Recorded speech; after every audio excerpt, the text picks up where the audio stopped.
Hey buddies, welcome to my channel book of Manava. आज के episode में हम एक न्यू सीरीज को एक्सप्लेन करने वाले हैं जो कि द ग्रेट वॉर के नाम से होने वाली है। वीडियो शुरू करने से पहले चैनल पर नए हो तो वीडियो को लाइक और चैनल को सब्सक्राइब कर दीजिए। और शुरू करते हैं इसका एपिसोड नंबर 1। एपिसोड की शुरुआत में हमें रिपब्लिक ऑफ कोरिया सियोल के नाम से किसी एरिया का दिखाया जाता है। फिर सीन में दिखाया जाता है कि 3 लड़के किसी और लड़के को बुली करते हुए उस पर पेशाब कर रहे होते हैं और उसको बुली करते हुए कहते हैं इस कमीने पर अच्छे से निशाना लगा। और दूसरा बोलता है इसके साथ ऐसी हरकतें मुझे अच्छी लगती हैं। बीच वाला लड़का अपने दोस्तों से पूछता है कि क्या तुम जानते हो कि पब्लिक प्लेस में पेशाब करने का सबसे अच्छा तरीका कौन सा है। अगर तुम्हें इतना भी नहीं पता तो तुम सबसे बड़े बेवकूफ हो, क्योंकि जवाब तुम्हारे सामने है। जो हमने अभी ये किया, इन सभी लूजर्स पर पेशाब करना, क्योंकि इससे अच्छा तरीका और कोई नहीं हो सकता। और वो लड़का बेचारा गुस्से में उठते हुए उन्हें वार्निंग देते हुए कहता है क्या तुम्हें लगता है कि तुम लोगों ने जो मेरे साथ किया है इसके बाद तुम खुद को सेफ रख पाओगे। इतना कहने से वो मोटा उस बेचारे के सिर पर फिर से पैर मारकर उसका सिर कुचलना शुरू कर देता है और वो तीनों उसको गालियां देते हुए उस पर फिर से हंसने लगते हैं और कहते हैं बेशक हम तेरे साथ ऐसा ही करेंगे, तू लूजर हमारा क्या है उखाड़ लेगा। फिर वो मोटा एकदम डरावनी हंसी हंसता है और बोलता है सुनने में आया है कि तू घर से भाग गया है। तुम जैसा कमीना जो घर से भाग गया है वो हमारा क्या ही कर सकता है। क्या तूने अपना घर अपने घटिया मॉम डैड की वजह से छोड़ा? तुझ में से गंदगी की तरह बदबू मारती है और तू किसी कॉकरोच की तरह रेंगता है। तू तो कुछ इलीगल काम करते हुए पकड़े जाने पर तुम खुद सुसाइड करने की प्लानिंग बनाते रहते हो। वो तीनों उस बेचारों को इतना मारते हैं कि उसकी बॉडी खून से लथपथ हो जाती है और वो मोटा रुकने का नाम ही नहीं ले रहा होता है। वो कहता है यू लूजर, तू हमारा कुछ नहीं बिगाड़ सकता। लेकिन तभी उसकी बैक साइड पर रोशनी पड़ने लगती है। उस मोटे के दोनों दोस्त देखते हुए कहते हैं आखिर ये इतनी रोशनी आ कहां से रही है। और तभी दिखाते हैं कि उस मोटे के पीछे हमारे हीरो ने एक जबरदस्त एंट्री ले ली होती है। वैसे ये बंदा इस सीरीज का हीरो है या और कोई, फिलहाल मुझे पता नहीं है, मैंने बस एंट्री से गैस की है। एंट्री लेने के साथ वो मस्त तरीके से कहता है ओ अच्छा तो ये यहाँ पर है। वो मोटा उसको देख कर कहता है ये क्या बकवास है, आखिर अब ये कमीना कौन है। उसके पीछे दोनों खड़े चेले कहते हैं वो अकेला नहीं है बल्कि वो बहुत सारे हैं। और उस बंदे के पीछे उसकी पूरी गैंग बाइक्स लेकर खड़ी होती है, जो कि ये सीन दिखने में काफी मस्त लग रहा होता है। जब बाहर का व्यू दिखाया जाता है वो सारा एरिया तकरीबन उसकी गैंग मेंबर्स ने भर दिया होता है। वो अंदर आके अपना छाता बंद करने लगता है। जैसे ही वो अपना छाता बंद करता है तभी वो एकदम इंटेंस फाइटिंग फॉर्म ले लेता है और उसकी आंखों से देखकर पता चल गया होता है कि वो कितना ज्यादा गुस्से में है। अगले ही सेकंड वो पलक झपकने की स्पीड से अपना छाता वहीं फेंक कर अटैक करने के लिए आगे बढ़ जाता है और वो सीधा जाकर उस मोटे के फेस पर एक जबरदस्त पंच मारता है, जिससे उसके फेस के साथ साथ उसका सोने का दांत भी टूट जाता है। उसका पंच इतना ज्यादा पावरफुल होता है कि वो उस मोटे को क्रॉस करता हुआ आगे बढ़ जाता है और मोटा हवा में उड़ता जा रहा होता है। और अब वो ठीक उस मोटे के दोनों चेलों के सामने खड़ा हुआ होता है और उनको बैडस तरीके में धमकाते हुए कहता है आखिर तुम कमीनों की मेरे फैमिली मेंबर को छूने की हिम्मत कैसे हुई। वो दोनों ये सब देखकर हैरान हो गए होते हैं और डरते हुए सोते हैं क्या ये कमीना इस भगोड़े फैमिली का मेंबर है और क्या ये इनके साथ रहता है। तभी उस लड़के की गैंग का मेंबर बोलता है हमारी फैमिली के मेंबर कोई भगोड़े नहीं है कमीनो, तुम लोगों ने ये घटिया बात बोलकर अब गड़बड़ कर दी है, तुम्हें अब पछतावे का कोई मौका भी नहीं मिलेगा। और अपना हीरो उन्हें आगे कुछ सोचने देता तब तक वो पहले वाले के चेहरे पर जबरदस्त लात और दूसरे वाले के मुंह पर पावरफुल पंच मारता है और उसको जमीन पर पटक कर नीचे मारता है। उन्होंने उन तीनों कमीनों को मार मार कर उनकी हालत खराब कर दी होती है, जिससे वो अधमरे हो जाते हैं और उनके सेंटर में अपना हीरो खड़ा होता है। फिर हमें अपने हीरो का नाम बताया जाता है जिसका नाम लिम होता है, जो दा जुन क्रियो का लीडर होता है। और अब इसको इसकी गैंग के मेंबर्स दा जुन लिम क्रियो के नाम से भी बुलाते हैं और इसकी ये सिर्फ 17 होती है। उसकी गैंग के मेंबर्स अपने पिटे हुए साथी को कंधे पर उठाकर ले जा रहे होते हैं और उससे पूछते हैं क्या तुम ठीक हो। वो होश में आते हुए कहता है आई एम सॉरी ही हूँ, ये वही बदमाश थे जो मेरे भागने से पहले मुझे परेशान करते थे, लेकिन आज इन्होंने अचानक पीछे से मुझ पर कूद पड़े और मारना शुरू कर दिया। लिम उसको कहता है जब तुम ठीक हो जाओ वापिस जाओ और अपने आप को साफ करो। फिर वो सफेद बालों वाला लड़का अपने क्रू मेंबर सभी को वापिस जाने के लिए कहता है और जाकर खाना खाने को बोलता है। वो उस मोटे के चेहरे पर लात मारता हुआ कहता है ये कमबख्त कमीने, इन्होंने नाक में दम कर रखा पड़ा है। और कहता है तुमने अच्छा काम किया है दाजुन लिम, आज बारबेक्यू पार्टी है, चलो जल्दी से वापस चले और पार्टी का मजा ले। साथ में इसकी आइडेंटिटी बताते हैं, इसका नाम हीसू कॉन्ग है, जो कि इस क्रू में तीसरे नंबर पर आता है और इसकी एज भी 17 होती है। लिम हीसू को कहता है तुम पहले जाओ, मैं तुम्हारे पीछे आ जाऊंगा। लिम को ऐसा बोलता देख हीसू पूछता है पर क्यों।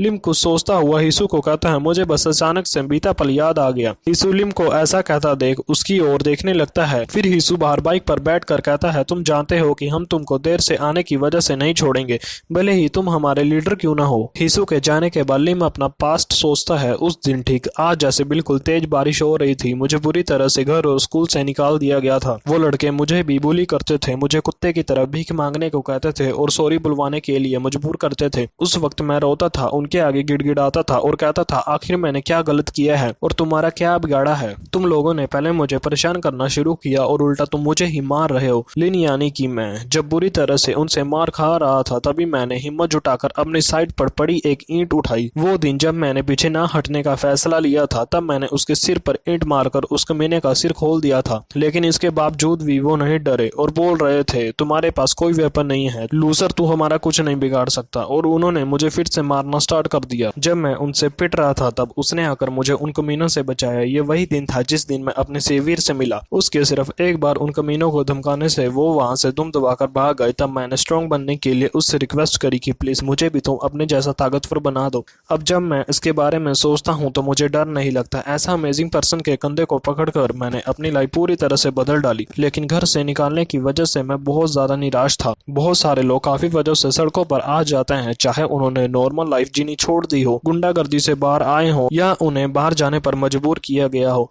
तब वो सभी एक भगोड़े परिवार की तरह एक साथ रहने लगते हैं और ज्यादातर मामलों में इसका अंत निराशा और हताशा होता है। उनके साथ धोखा होता है, उनका मजाक बनाया जाता है और कभी कभी वो क्रिमिनल्स के साथ भी शामिल हो जाते हैं। हालांकि बहुत कम ही ऐसे भी लोग हैं जो एक साथ फैमिली जैसा रिलेशन बनाकर खुशी से रह पाते हैं। मैं भी उन अच्छे लोगों में से एक बनना चाहता हूँ और उसे गुस्सा आना शुरू हो जाता है। बाद में लिम को पता चलता है शायद बारिश रुक गई है, मुझे भी अब वापस जाना शुरू कर देना चाहिए। लिम को वहाँ कुछ सेंस होता है जैसे कि उस पर कोई नजर रख रहा हो और लिम सीरियस टोन में कहता है तुम वहां से ताक झाक बंद करो और बाहर मेरे सामने आ जाओ। वो लिम को कहता है लेकिन तुम्हें कैसे पता चला कि मैं यहाँ पर छिपा हूँ, और लिम उसको घूर रहा होता है। बाहर निकलकर वो लड़का कहता है बात यह है मैं आप पर झांकने या कुछ भी करने की कोशिश नहीं कर रहा था, मैं तो बस ऊपर सो रहा था और देखा कि तुम लोग लड़ रहे थे तो मैं भी इसी वजह से आप लोगों का ध्यान भटकाना नहीं चाहता था। और साथ में पता चला कि ये तो एक बच्चा होता है। वो बच्चा खुश होते हुए लिम को कहता है अगर मैंने सही सुना है तो आप दाजुन लिम हैं, राइट। लिम को उस लड़के की कई बातें समझ नहीं आ रही होती है। तब वो लड़का भागता हुआ लिम के पास आ रहा होता है और कह रहा होता है क्या बात है, ये तो काफी अमेजिंग है, मेरे ठीक सामने दाजुन लिम खड़ा है। लिम उसे अपनी तरफ आता देख कहता है बच्चे आखिर तुम करना क्या चाहते हो। लेकिन वो लड़का कहता है लिम आप तो काफी ज्यादा फेमस हो। दाजुन लिम वो जिन हाई स्कूल से निकाला हुआ स्टूडेंट होता है। घर और स्कूल से निकाले जाने के बाद आप एक छोटे से भगोड़े परिवार के साथ रह रहे होंगे, लेकिन उस रात जब आप अपने दोस्त के साथ थे तब आपको आपके दुश्मनों ने घेर लिया। आपका दोस्त आपको बचाने के लिए आपके सामने खड़ा हो गया और उस फाइट में आपका सेवियर बुरी तरह से इंजर भी हुआ था क्योंकि आपकी वो लड़ाई हैंगवोंग्स के साथ थी।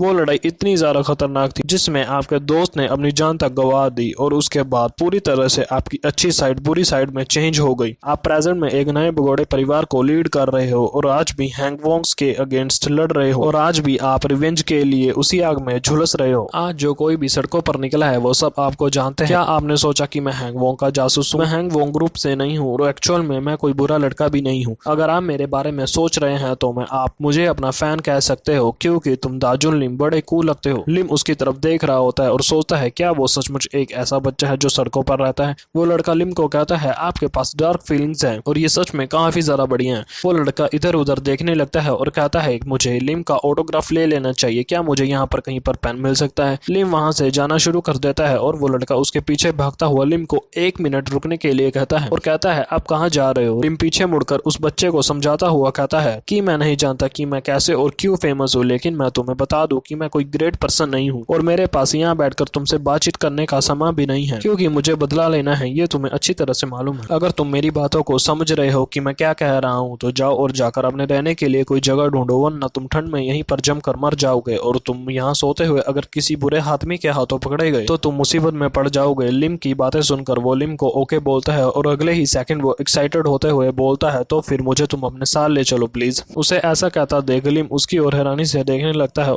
लिम उसे बोलता है हम अभी तुमको अपने एरिया के अंदर रखने में अफोर्ड नहीं कर सकते। वो लड़का लिम को रिप्लाई देता है कोई बात नहीं, आपको कभी नहीं पता चलेगा कि मैं आपके साथ रह रहा हूँ, मैं इस काम में एक्सपर्ट हूँ और आप पर कभी भी बोझ नहीं बनूंगा। लिम उसकी ओर देख कर कहता है तुम मेरे लिए बोझ बनोगे या नहीं इसका फैसला तुम्हें नहीं करना है। वो लड़का कहता है मेरा यकीन मानिए मैं सचमुच ऐसा नहीं करूंगा क्योंकि मुझे अब यहाँ से जाना ही है, वैसे भी मुझे 15 दिन में अब मरना ही है। उस बच्चे की ऐसी बातें सुनकर लिम उसको हैरानी से देखने लगता है। फिर हमें अगला सीन एक बिल्डिंग का दिखाया जाता है। यहाँ साइड से दाजुन लिम क्रू के मेंबर्स रहते हैं और खुद लिम भी। लिम वहाँ ऊपर छत पर नीचे जमीन पर बैठा होता है और वो वहाँ अपनी पास्ट मेमोरीज को याद कर रहा होता है कि किस तरह से लिम ने अपने सेवियर को ज्वाइन किया था। आज फिर से मुझे वही फीलिंग्स उस बच्चे को देखकर आ रही थी। तब लिम के पास उसका एक और पार्टनर आता है जो कि लिम को बोलता है, तुम यहाँ बैठे बैठे अपनी सांसें क्यों भर रहे हो। फिर हमें उसकी आइडेंटिटी बताई जाती है। इसका नाम डोक्युम बेक है, जिसका दाजुन क्रू में सेकंड पोजीशन है और इसकी एज भी 17 होती है। डोक्युम लिम से पूछता है, क्या तुम्हारा दिल फिर से नरम हो गया कुछ लोगों की पिटाई के बाद। लिम कहता है, नहीं ऐसा कुछ नहीं है, ये बस उस बच्चे के बारे में है जिसे मैं आज वापस लाया हूँ। मैं बस यही सोच रहा हूँ कि क्या ये हमारे लिए अभी भी सही ऑप्शन है। मैं उसे यहाँ इस वजह से लेकर आया हूँ क्योंकि वो मुझे मेरे पास की याद दिलाता था और मैंने इसीलिए उस पर थोड़ी नरमी बरत दी। लिम की बातें सुनकर डोक्युम उसे कहता है, आखिर तुम क्या कह रहे हो और तुम यहाँ किस बच्चे को उठा लाए हो। और डोक्युम बेक लिम को अजीब तरीके का रिएक्शन देने लगता है, मानो कि जैसे डोक्युम को लिम को उस बच्चे को यहाँ लेकर आना उसे पसंद ना आया हो। और लिम को भी डोक्युम को ऐसा देख उसे कुछ समझ नहीं आ रहा होता है। फिर सीन हमें उस बच्चे को दिखाया जाता है जिसे लिम यहाँ पर लेकर आया होता है और वो लड़का अब दिखने में काफी ज्यादा खुश नजर आ रहा होता है। डोक्युम उस बच्चे को देख कहता है, ये सचमुच में यहीं पर है। और उस बच्चे को डोक्युम की कई बातें समझ नहीं आ रही होती हैं। डोक्युम लिम को कहता है, मुझे लगा था कि तुम मजाक कर रहे हो, लेकिन तुम इस लड़के को यहाँ पर कब लेकर आए। फिर लिम तो वहाँ बस चुपचाप खड़ा रहता है और डोक्युम के क्वेश्चन का जवाब नहीं देता। और लिम कहता है, यू डोंग, मैंने तुमसे कहा था कि उसे हर किसी से मिलवा। यू डोंग दाजुन क्रू का सबसे यंगेस्ट मेंबर होता है और इसकी एज 14 होती है। यू डोंग लिम को कहता है, मैं ऐसा करने जा रहा था लेकिन मैंने उसे कुछ टाइम तक नहीं देखा, पता नहीं ये कहाँ पर चला गया था। बातों बातों में उस लड़के को भीगने की वजह से ठंड लगना शुरू हो जाती है और ठंड लगने की वजह से उसे छींक लग जाती है। छींक आने की वजह से उसका नाक बहना शुरू हो जाता है। उसका नाक बहता देख यू डोंग कहता है, ये तो स्नोट है, क्या तुम्हें सर्दी लग गई है। 1 मिनट रुको, मैं तुम्हारे लिए टिश्यू लेकर आता हूँ जिससे तुम अपना नाक साफ कर सको। लिम उस बेचारे छोटे लड़के की हालत देख हैरान रह जाता है क्योंकि उस बच्चे की स्किन फटी और ड्राई थी और ठंड लगने की वजह से उसे अब छींकें भी आ रही थी। और लिम कहता है, इसने मुझे बताया था कि वो ऊपर सोता था लेकिन बारिश उस कंस्ट्रक्शन वाली जगह पर जोरों से पड़ रही थी, शायद से ये वहीं पर भीग गया होगा। लिम उसको ठंड से बचने के लिए एक जैकेट देता है और कहता है, ये वही जैकेट है जो मैं पहनता था, इसीलिए ये थोड़ी बड़ी है, लेकिन अभी तो बस इसका इस्तेमाल तुम ठंड से बचने के लिए करो। और उस लड़के को वो जैकेट काफी ज्यादा अच्छी लगती है। वो बंदर की तरह उछल कूद और खुश होता हुआ कहता है, ये बहुत गर्म और अच्छी जैकेट है। डोक्युम बच्चे को कहता है, लेकिन तुम्हारी उम्र कितनी है। और वो आंसर देता है कि मेरी एज 17 है। डोक्युम कहता है कि मेरी नजर में तुम बस ज्यादा से ज्यादा 7वीं क्लास में पढ़ने वाले दिखते हो। यू डोंग एक्साइटेड होते हुए कहता है, मैंने सोचा नहीं था कि कोई लड़का 17 की एज में होने पर भी कोई छोटा यंग बॉय लगता होगा, बिल्कुल मेरी तरह। लिम उस लड़के से क्वेश्चन पूछता है, तुम्हारा क्या नाम है बच्चे। डोक्युम लिम को कहता है, दाजुन लिम, क्या तुम उसे यहाँ नाम पूछे बिना ले आए। वो लड़का सोच में पड़ जाता है और अपना कोई नाम सोचने लगता है। वो कहता है, तभी उस लड़के की नजर साइड पर पड़ी अखबार पर पड़ती है और उसी अखबार में से वो अपना कोई ना कोई नाम ढूंढ लेता है। वो बच्चा डोक्युम को कहता है, आप मुझे यूनवू कहकर बुला सकते हो। डोक्युम आगे कहता है, यूनवू, तुम्हारी फैमिली का भी कोई नाम होगा। तभी एन वक्त पर उनका कोई साथी अंदर आ जाता है और उनसे कहता है, दोस्तों सारी तैयारियां पूरी हो गई है और अब जल्दी से तुम सभी आ जाओ। फिर वो बाहर आ जाते हैं। यूनवू हीसू के साथ बैठकर दावत के मजे उड़ाना शुरू कर देता है और हीसू भी उसे पेट भर खाने को दे रहा होता है। साइड पर लिम के साथ खड़ा डोक्युम उसे कहता है, ये काफी ज्यादा सस्पिशियस और थोड़ा अजीब लग रहा है। हीसू कॉन्ग ऐसे मैटर ज्यादा नहीं सोचता, वो काफी ज्यादा सिंपल है और दूसरों की ट्रिक्स में उसे जरा भी दिलचस्पी नहीं है। डोक्युम सीरियस वे में लिम को कहता है, ये थोड़ा अजीब लग रहा है, भला वो ये क्यों कह रहा है कि वो 15 दिन में मर जाएगा, क्या उसे किसी तरह की कोई बीमारी है। लिम डोक्युम को कहता है, मैंने भी इसीलिए पूछा क्योंकि मैं एक्साइटेड था, लेकिन उसने मुझे अकेले में इस बात को सीक्रेट रखने को कहा। डोक्युम गुस्सा होते हुए आगे कहता है, क्या उसे उन हैंग वोंग ग्रुप के कमीनों ने यहाँ जासूसी के लिए भेजा है। लिम कहता है, तो फिर चलो थोड़ी देर के लिए इस पर नजर रखते हैं, भले ही वो बच्चा हमारे दुश्मनों द्वारा भेजा गया कोई किलर हो, लेकिन यहाँ पर ऐसा कोई नहीं है जो उसे कंट्रोल में ना कर सके। लिम कहता है, ये थॉट अचानक से मेरे मन में आया कि अगर हम उसे बहरहमी से बाहर निकाल दे और हमारे कहने से वो चला भी जाए तो मुझे बहुत ज्यादा रिग्रेट हो, भले ही वो हमसे सचमुच में गर्माहट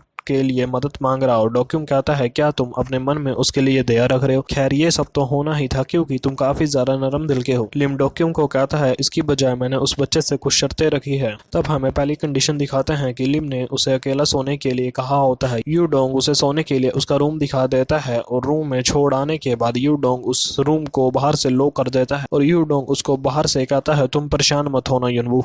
ये लिम की उस बच्चे से दूसरी कंडीशन थी कि जब वो सो जाए तो दरवाजा दरवाजा बाहर से बंद कर देना। युनवू अंदर से कहता है सब ठीक है, तुम मेरी चिंता मत करो, तुम्हें सचमुच में मेरी चिंता करने की कोई जरूरत नहीं है। अगली कंडीशन में उसकी चेकिंग करना, क्योंकि वो एक बच्चा है, उसके पास वेपन्स होना खतरनाक है। और वो गार्ड्स भी कहते हैं ठीक है, मैंने इसकी जांच कर ली है। और दूसरा भी कहता है हाँ, मैंने भी इसका कमरा अच्छी तरह से चेक कर लिया है। लेकिन शक और उसकी जांच के बाद भी युनवू मुस्कुराता रहता है, जैसे कि उसे इन चीजों से बुरा ना लग रहा हो। युनवू भी यहाँ रहकर यू डोंग के साथ अच्छे से घुल मिल गया होता है, दोनों साथ में रहने लगते हैं। वो खुश होता हुआ दाजुन लिम को अपनी जैकेट पर सिग्नेचर करने को कहता है। लिम कहता है पर मुझे सिग्नेचर करने नहीं आते। वो बच्चा भी जिद करते हुए कहता है कोई बात नहीं, आपको बस अपना छोटा सा नाम ही लिखना है। फिर अगले सीन में सभी को पूल में दिखाया जाता है, जहाँ पर हीसू कॉन्ग ऊपर ऊंचाई से नीचे पानी में जंप लगाता हुआ सभी को दूर रहने को कहता है। और अगले ही सेकंड में वो पानी में कूद पड़ता है और पानी भी ऊपर की ओर काफी ज्यादा उछलता है। बाकी सभी भी उसे देख अमेजिंग कह रहे होते हैं और बोलते हैं यही वजह है कि वो किसी और के कंपैरिजन में काफी बेहतर ढंग से काम कर सकता है। यू डोंग उस पर चिल्लाता हुआ कहता है आराम से, तुम इससे मुसीबत में पड़ जाओगे। युनवू भी इस मोमेंट के अपने नए दोस्तों के साथ पूरे मजे ले रहा होता है और वो बहुत खुश होता है। अगले सीन में दिखाते हैं यू डोंग की कही बात सच हो गई होती है, क्योंकि काफी ऊपर से जंप लगाने की वजह से हीसू बेहोश हो गया होता है। डोक्यूम और लिम भी साइड पर खड़े रहकर सभी को एंजॉय करता देख खुश होते हैं और युनवू उनके साथ ज्यादा घुलने मिलने की वजह से अब वो उस पर ज्यादा शक नहीं करते। एंजॉय करने के बाद डोक्यूम, हीसू और लिम तीनों साथ में बैठे होते हैं, जहां पर वो तीनों युनवू की बात कर रहे होते हैं। डोक्यूम कहता है मैं सोचता हूँ कि ये 100% सुसाइड के बारे में हो सकता है। और हीसू बताता है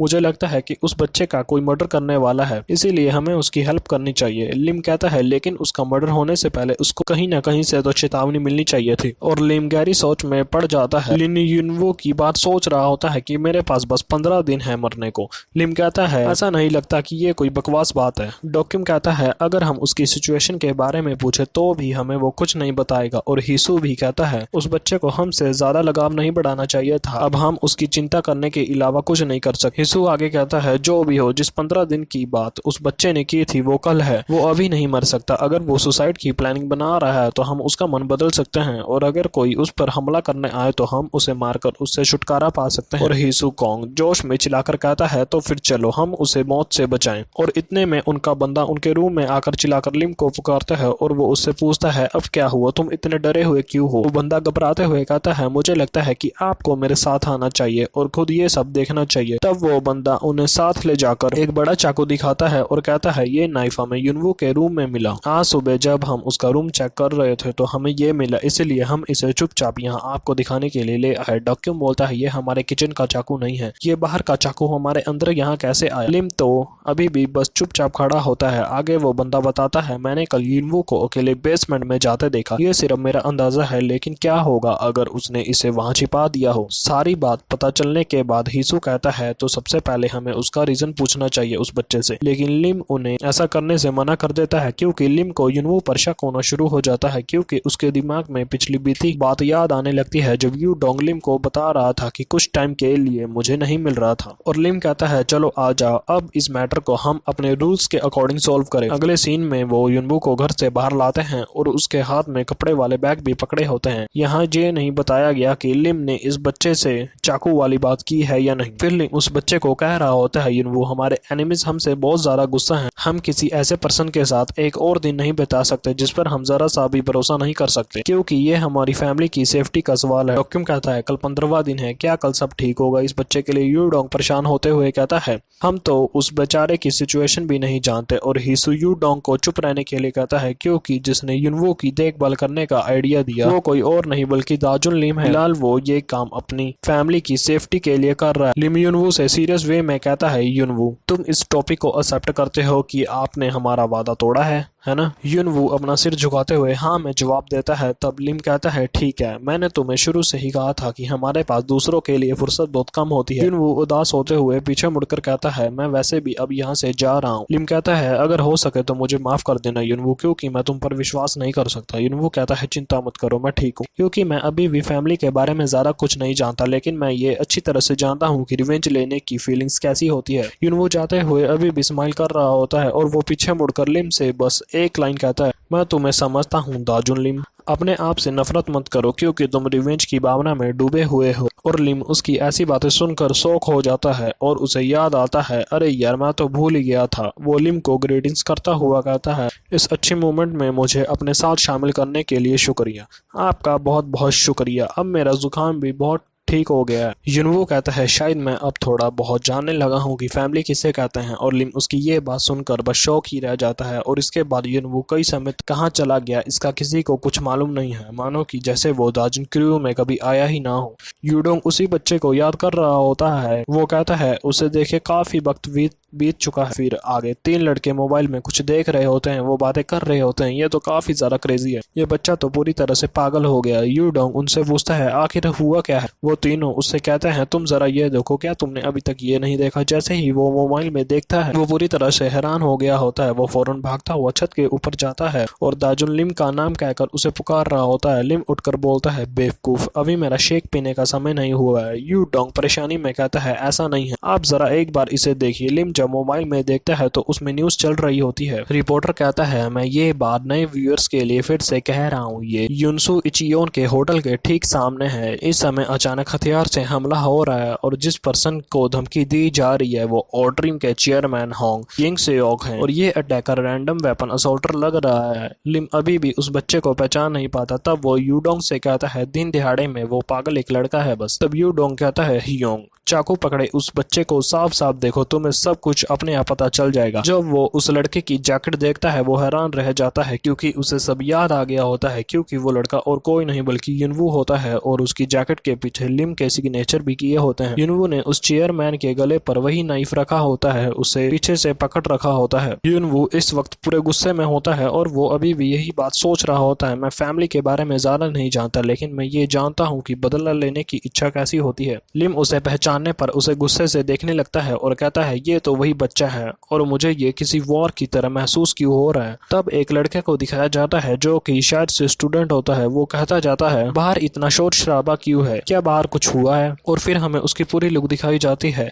फिर हमें दाजुन लिम की टीम और स्टूडेंट की टीम को साथ में दिखाया जाता है, जो कि मुझे दिखने में लगता है कि यही हैंगवॉन्ग्स की एनिमी टीम है जिससे दाजुन लिम क्रियो ने रिवेंज लेना है। और इसके साथ साथ इस लंबे बालों वाले पर्सन को भी दिखाया जाता है जो कि मुझे शायद से हैंगवॉन्ग टीम का लीडर लगता है। ये तो मेरी बस एक थ्योरी है, बाकी ये सभी है कौन, आगे आगे आपको सब कुछ पता चल जाएगा। फिर अगला सीन हमें साउथ कोरिया की सिटी इंचियोन का दिखाया जाता है जहाँ पर कोई स्टूडेंट एग्जाम या फिर शायद से टेस्ट दे रहा होता है। फिर उसी क्लासरूम में दो लड़के दिखाई जाती है जो कि पहले वाली दूसरी से कह रही होती है, क्या ये अभी अभी TSS जाकर आया था। तब दूसरी वाली कहती है, तुम किसकी बात कर रही हो। फिर पहले वाली लड़की दूसरी को बताती है, बेवकूफ, मेरा मतलब है कि TSS को सही कहते हैं, अगर वो TSS कहता है तो ये सही है, अगर वो हाँ कहता है तो ये गलत है। और जिस लड़की की वो दोनों बातें कर रही होती है वो लड़का किसी चीज को लेकर काफी ज्यादा सीरियस दिखाई देता है। फिर वो लड़की कहती है, ये कोई एक्चुअल में रियल एग्जाम भी नहीं है, लेकिन फिर भी वो कितना घबराया हुआ है। उसकी फ्रेंड कहती है, क्या तुम्हें उसके जैसे पढ़ने वाले लोग पसंद नहीं है। वो जवाब देती है, वो कुछ ज्यादा ही पढ़ाकू है इसलिए उससे कांटेक्ट करना पॉसिबल नहीं लगता। इसके बावजूद भी जबकि वो इन सभी के सही आंसर दे रहा है, वो ज्यादातर अपने दोस्तों के साथ आता है, लेकिन आज वो अकेला क्यों आया है और वो आज इतना दुखी क्यों दिखाई दे रहा है। तुम्हें क्या लगता है, क्या उसे हमेशा की तरह 3 सर्कल मिलेंगे या फिर वो 4 के साथ एक नया रिकॉर्ड बनाकर रहेगा। अब यहाँ ये सभी शायद से 0 मार्क्स वाले सर्कल की बातें कर रहे हैं दोस्तों, बाकी आगे देखते हैं। तभी उस स्टूडेंट के पीछे उसका टीचर आकर खड़ा हो जाता है जो कि दिखने में तो काफी गुस्सा हुआ लगता है। और अगले ही सेकंड वो टीचर उस लड़के पर चिल्लाते हुए बोलता है, बेवकूफ, तुम्हारा शोर मुझे परेशान कर रहा है, क्या तुमने ये जगह किराए पर ली हुई है। वो स्टूडेंट कहता है, क्या सच में, मैं बहुत जोर से बोल रहा था। बगल में साथ बैठे लड़के बातें कर रहे होते हैं, लेकिन वो टीचर इतना ज्यादा गुस्सा क्यों है। क्या वो लड़का अपने सिविल सर्विस एग्जाम की तैयारी नहीं कर रहा है। लगता है वो इस बार फिर से फेल हो गया है, इसीलिए वो उस पर अपना गुस्सा निकाल रहा है। और वो टीचर उस लड़के को कहता है, तुम सिर्फ सबके परेशानियां बढ़ाते हो, इसके अलावा तुम्हें और कुछ नहीं आता। वो स्टूडेंट थोड़ा घबराकर उसको सॉरी बोलता है। तब वो बंदा हंसते हुए कहता है, तुम्हें अपने से बड़े लोगों से सलाह लेनी चाहिए। तब वो बंदा अपने हाथ में कॉपी और पेन उठाता है और उसको कहता है, एक बार तुम जरा इधर मेरी ओर देखो, तुम में पढ़ाई करने के लिए जरा सा भी टैलेंट नहीं है। तुम उन चीजों को मत छोड़ो जिनके पहले से चांसेस हैं कि ये कम नहीं होंगे, ये क्योंकि एक्चुअल में तुम्हारे ऊपर बर्डन यानी कि एक बोझ का काम करता है। जब वो बंदा लड़कों के पास से गुजरता है तब वो फुसफुसाते हैं, क्या वो अपने बारे में बात कर रहा है, क्योंकि ये कमियां तो इसी में है। वो अपने गुस्से को दूसरे पर क्यों निकालता रहता जाता है तब उससे एक लड़का आकर कहता है, क्या आप उसे जानते हैं? वो टीचर रिप्लाई देता है, मुझे परवाह नहीं है, क्योंकि वो लगातार परेशान करने वाली आवाजें निकालता रहता है। तब वो स्टूडेंट अपनी सीट से खड़ा होकर अपने बैग को उठा लेता है और जाने से पहले कहता है, मैं आपके दिए गए इस आइडिया पर जरूर से काम करूंगा। और मुड़कर कहता है, जब मैं अपनी स्टडीज के थ्रू कॉलेज में एडमिशन लूंगा तब मैं बिल्कुल भी हार नहीं मानूंगा। तब दूसरे वाली लड़की पहले वाली का मजाक बनाते हुए कहती है, अरे तुम्हारा बॉयफ्रेंड इतना भी बुरा नहीं है ना? तब वो उस लड़के से बात करते हुए कहता है, वो कमीना क्या कह रहा है? क्या तुम भी मुझ पर इसीलिए नजर रख रहे हो क्योंकि मैं सिविल सर्विस एग्जाम में फेल हो गया हूँ? दोस्तों, मेरे ख्याल से ये टीचर नहीं है बल्कि इसी की क्लास का कोई बदमाश लड़का है जो इसे टॉन्ट मार रहा है। अभी वो ये कह ही रहा होता है तभी एक लड़का अंदर आते हुए उससे टकराता है और कह रहा होता है, क्या वो मुझे यहीं पर मिलेगा? तब वो गुस्से में चिल्ला के कहता है, अंधे कहीं के, क्या तू देख के नहीं चल सकता? भगवान ने तुझे आंखें दी है या गोटियां? वो लड़कियां कहती है, ओ माय गॉड, ये मोटा कमीना फिर से आ गया। उसके बस इतने कहने की देर थी तभी वो मोटा उसके मुंह पर घूसा जड़ देता है जिससे वो बेहोश होकर नीचे गिर जाता है। फिर वो मोटा कहता है, अरे ओ चश्मिश, क्या तू मुझे सुन पा रहा है? मुझे तुमसे कुछ बात करनी है, क्यों ना दोनों साथ में बाहर चल के बात करे। वो स्टूडेंट उसकी बातें बस चुपचाप खड़ा होकर वहीं पर सुन रहा होता है और उसे कुछ नहीं कहता। जब वो दोनों साथ में बाहर चले जाते हैं तब वही लंबे बालों वाला लड़का होश में आकर उड़ता है और उसे गुस्से से कहता है, आखिर वो मोटा ढोल कहाँ गया? मैं अभी पुलिस को बुलाऊंगा। उसके साथ का साथी कहता है, कोई फायदा नहीं है क्योंकि वो दोनों अब बाहर चले गए हैं। वो दोनों बाहर खाली गली में आ जाता है। तब वो स्टूडेंट सीरियस टोन में कहता है, तुम मुझसे क्या चाहते हो? मेरे पास टाइम नहीं है, इसीलिए जल्दी से मुद्दे पर आओ। वो मोटा कहता है, सब्र करो मेरी जान, तुम्हें मुद्दे पर आने की इतनी भी क्या जल्दी है? इतने बड़े बड़े चश्मे पहने खड़े हो तुम, फिर भी क्या देख नहीं सकते हो? क्योंकि उस स्टूडेंट को उस मोटे बदमाश और उसके गुंडे दोस्तों ने आगे पीछे दोनों तरफ से घेरा हुआ था। मोटा कहता है, मैं इस बुचियन सिटी में सबसे नंबर 1 पर आता हूँ, गू सुंग बूम।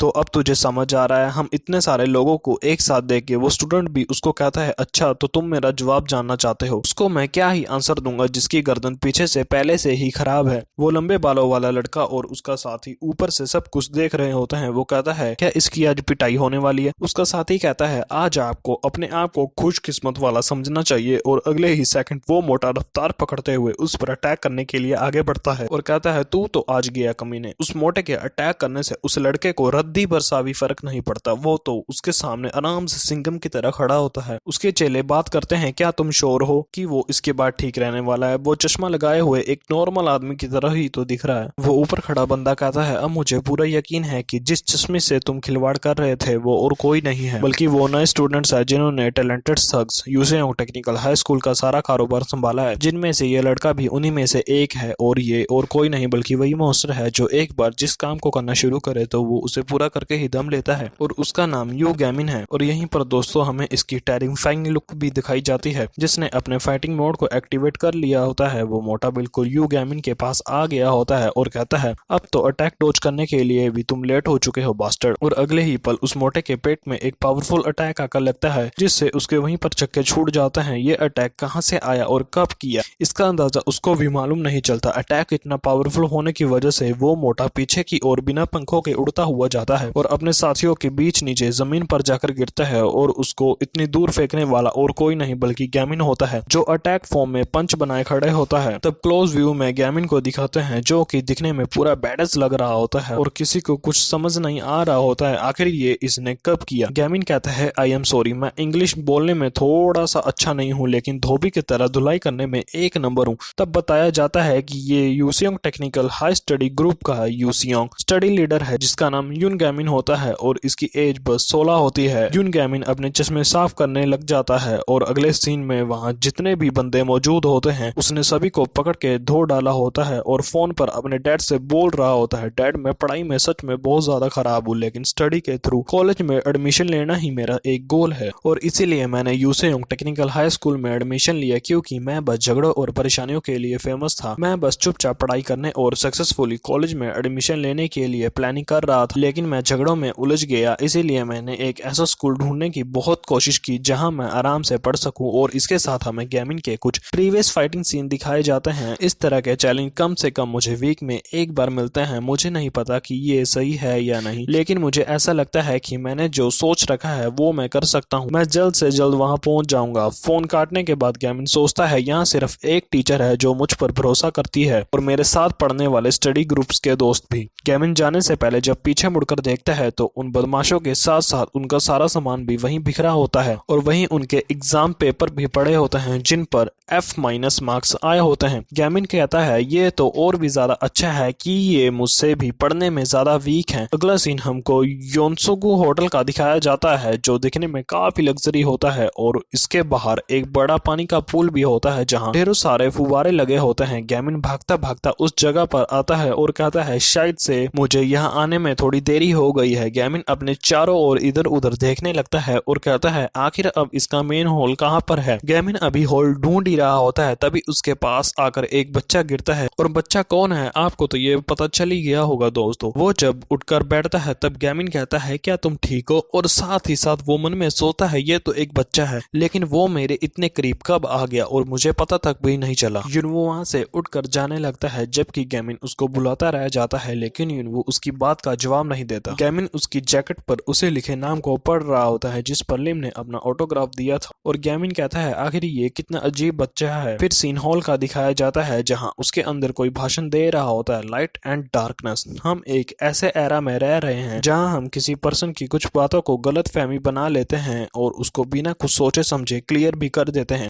ये रिलेशन अब पहले से कहीं ज्यादा इम्पोर्टेंट हो गए हैं और जो भाषण दे रहा होता है उसको आप देख ही सकते हैं और ये ओट्रिम का मेंबर होता है। अपना भाषण खत्म करने के बाद वो सभी का शुक्रिया करता है जिससे लोग खुशी से बावले होकर जोर जोर से क्लैपिंग करना शुरू कर देते हैं और आगे वो ओट्रिम का मेंबर कहता है तो दोस्तों हम इसी के साथ पहला पार्ट यहीं पर खत्म करते हैं लेकिन प्लीज आप इस बैंक्वेट पार्टी को फुल एंजॉय कीजिए। वहां पर मौजूद लोग जब धबाधब खाना खा रहे होते हैं तो उनके पीछे दो खड़े वेटर आपस में बातें कर रहे होते हैं कि इन कमीनों को देख रहे हो ये ऐसा खाना खा रहे हैं जो हमारे 10 दिन यानी 1 महीने की 1/3 दिन की सैलरी के बराबर है और कैसे भुक्कड़ों की तरह अपना पेट भरने में लगे पड़े हैं। उसका साथी कहता है तुम इतने परेशान क्यों हो रहे हो, आखिर ये एक ओट्रिम जो है और वो इस इंडस्ट्री में कम से कम बेस्ट तो है। अपनी न्यू मेडिसिन को प्रमोट करने के लिए इसने सभी तगड़े लोगों को इकट्ठा किया है और दोस्तों बोर्ड पर इसका नाम भी दिखाया जाता है जो कि ओट्रिम का CEO होता है और इसका नाम होंग लिखा होता है। इसका पूरा नाम क्या है ये अभी शो नहीं करवाया गया है तो फिलहाल अभी हम नहीं जानते। और क्या तुमने ये देखा यहाँ तक कि स्टार डॉक्टर युन जुंग हो भी मौजूद है। उसका साथी कहता है अरे वाह यार तुम तो सब कुछ जानते हो। वो कहता है हाँ हाँ जैसे कि तुम्हें तो कुछ मालूम ही नहीं है। तभी वो मोटा बेटर बोलता है तो फिर उसके साथ वो कौन बैठा है, वो बड़ी बड़ी आंखों वाला, क्या वो किसी हाई स्कूल का स्टूडेंट है जो घबराहट से पसीने बहा रहा है या फिर वो भी एक स्टार डॉक्टर है। इधर गैमिन पूरा घबराया हुआ होता है कि वो ये सोच रहा होता है ये सारा भाषण इंग्लिश में था, शुरू से लेकर लास्ट तक मैं एक भी बात नहीं समझ सका, एक भी बात। और वो अपने पास बैठे बंदे से कहता है जब आप जानते थे कि मैं कुछ भी नहीं समझूंगा तो आपने मुझे यहाँ पर आने के लिए क्यों कहा पिताजी। यहाँ हमें गैमिन के फादर से इंट्रोड्यूस कराया जाता है जिनका नाम युन जुंग हो होता है जो कि एक जीनियस डॉक्टर होते हैं और वो हंसते हुए गैमिन से कहते हैं इसमें समझने वाली बात कौन सी है मेरे बच्चे, मैंने तुम्हें बस यहाँ इसीलिए बुलाया है क्योंकि मुझे अपने बेटे के साथ लंच करे काफी टाइम हो गया है और कहते हैं तुम बहुत हार्ड वर्क के साथ पढ़ाई कर रहे हो तो बस पार्टी को एंजॉय करो। लेकिन इधर गैमिन थोड़ा परेशान होता है क्योंकि वो अपने फादर से कहता है यहाँ सिर्फ फेमस लोग ही इकट्ठा होते हैं, उन सभी ने स्कूल में अच्छा परफॉर्म किया होगा है ना डैड। गैमिन के फादर उससे कहते हैं यहाँ बहुत सारे इंटेलिजेंट लोग हैं। तब गैमिन के फादर उसके कान के पास आकर कहते हैं सच बताऊं एक्चुअली मुझे भी ये लेक्चर कुछ खास समझ नहीं आया क्योंकि ऐसे फैंसी वर्ड क्या ना जिनकी कोई वैल्यू नहीं है एक हाई स्कूल का स्टूडेंट कैसे समझ सकता है जबकि एक प्रैक्टिस करने वाला डॉक्टर भी इस लेक्चर को समझ नहीं सका। गैमिन हैरानी से अपने फादर को देखता हुआ कहता है क्या कहा आपने, आखिर अब मैं समझा, आखिर ये कैसा है।